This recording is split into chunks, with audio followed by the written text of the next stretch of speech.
Graça e paz, amada igreja do Senhor, glória a Deus. Como é bom estar aqui compartilhando mais uma porção do Evangelho com os meus irmãos. É uma dádiva, é um privilégio, né, meus irmãos? Oh, glória, como eu gosto de pregar a palavra, né? Como eu gosto de professar o Evangelho em nome de Jesus. Vamos falar da igreja de Filipos. Na ocasião, os irmãos em Filipos tinham dado uma dispersada, uma desanimada, né? Os irmãos em Filipos estavam com uma celeuma dos dias atuais, né? O egoísmo, tudo por causa da ocasião da prisão de Paulo. Por isso que eu gostaria de compartilhar com os meus irmãos que fomos chamados para obedecer, independente de pessoas ou circunstâncias. Amém? Vamos para a palavra? Carta de Paulo aos Filipenses, capítulo 2, verso 12 e 13. Assim, pois, amados meus, como sempre obedecestes, não só na minha presença, porém muito mais agora na minha ausência, desenvolvei a vossa salvação com temor e tremor, porque Deus é quem efetua em vós, tanto o querer como o realizar segundo a sua boa vontade. Adoro essa passagem. Fica até arrepiado, meus irmãos. Oh, glória! Como Deus é maravilhoso! Amados irmãos, Cristo é o maior exemplo, né? E estímulo de obediência. Quando a gente vê aqui nesse mesmo capítulo, no verso 7, eu quero voltar com os irmãos algumas linhas para a gente entender o que Cristo fez por mim e por você. Verso 7, antes, assim mesmo se esvaziou, assumindo a forma de servo, tornando-se em semelhança de homens e reconhecido em figura humana, e assim mesmo se humilhou, tornando-se obediente até a morte e morte de cruz. Foi obediente até o fim. Que sejamos obedientes também, meus irmãos, porque assim como em Filipos, né, a grande celeuma dos dias atuais é o egoísmo, o egocentrismo. Né?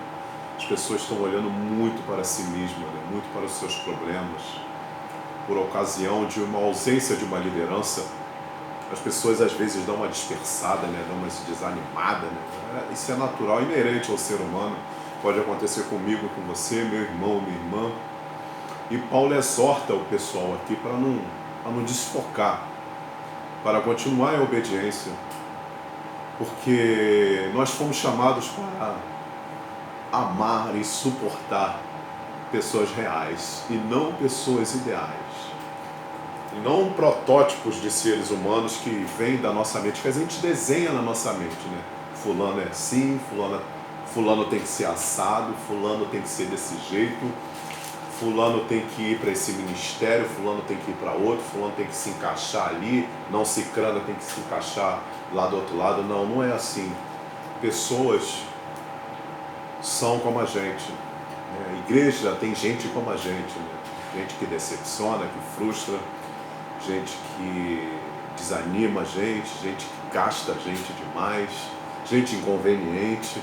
Igreja é lugar de pessoas assim, é um grande hospital, meus irmãos. Por isso que nós temos que suportar uns aos outros em amor, como diz a palavra de Deus. Nós devemos sim obedecer, porque a nossa crença reflete o nosso comportamento, o nosso estilo de vida. Porque o cristianismo não é teoria, né? Nós não fomos chamados para ler a Bíblia para ter um grande conhecimento, para ser um erudito. Não. Nós fomos chamados para ler a Bíblia para a mudança de vida. As pessoas querem ver Jesus em você, meu irmão, em mim também. Eles querem ver em nós a Bíblia que eles não leem, através dos nossos atos, do nosso dia a dia, da nossa união, da nossa coletividade. O cristianismo é coletivo também, não é individualismo. Por isso eu gostaria de compartilhar essa mensagem com os meus irmãos, indo nessa linha, uma linha de praticidade, não uma linha teórica. Paulo estava em cadeias e os irmãos estavam saudosos da época de Paulo, quando Paulo estava presencialmente ali com eles, né? Que foi uma época boa, né? Foi uma época maravilhosa e marcante os nossos irmãos em Filipos, porque eles alcançaram muitas vitórias e Paulo exortava, ensinava, Paulo dava carinho, né?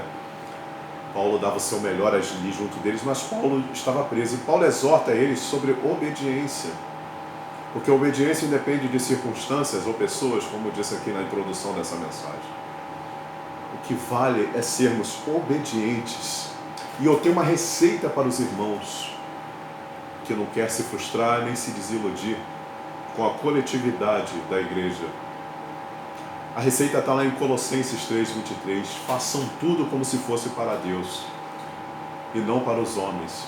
Deus não decepciona a gente. Deus não deixa de dar o feedback dele positivo nas nossas ações.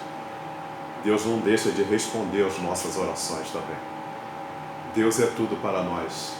E essa receita é infalível, meus irmãos. Continuando aqui na dinâmica da mensagem, nós vemos que a salvação não anula a responsabilidade humana. Deus não precisou do homem no projeto de salvação. Ele já fez tudo lá na cruz. Ele já fez a obra completa lá. Cabe a nós, através dos seus subsídios que Ele deu para nós, né, os instrumentos, né, os dons e talentos, desenvolver. E atenção, é desenvolver. Por isso que tem algumas linhas aí de pensamentos que vem de Satanás, que diz que nós temos que trabalhar. Não é trabalhar o verbo que está escrito aqui no verso 12, é desenvolver.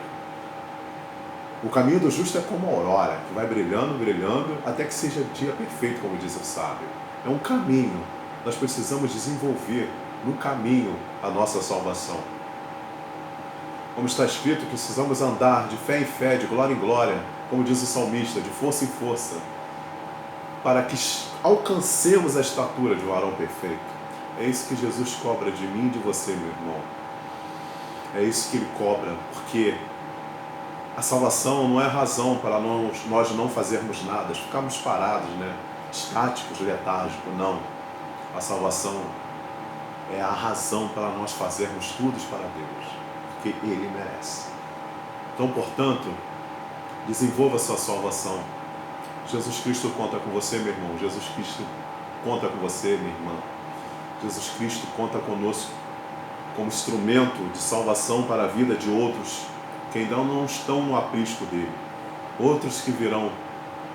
E volto a repetir, nós somos a Bíblia que muitas pessoas que não leem. As nossas atitudes falam por nós. Portanto, vamos arregaçar as mangas, meus irmãos, com um esforço contínuo, vigoroso e extremo. Nos deixemos gastar pelo Evangelho, para que a glória de Deus se reflita em nós. Eu queria cantar um pedaço do louvor da Cassiana, que marcou muito a minha vida. E eu gostaria de compartilhar com os meus irmãos. Até que o mundo possa ver Tua glória em meu rosto brilhar. É isso que Deus quer para nós. Nós se parecemos com Ele, com o seu caráter, com a sua conduta e postura e com as suas atitudes. Desenvolva a sua salvação, meu irmão. Cristo está com você. Muito obrigado por poder assistir esse vídeo, porque eu sei que Deus está trabalhando em nós a salvação dele, que Ele proveu para nós. Que Deus abençoe essa mensagem, meus irmãos, e fiquem na paz que só Jesus dá.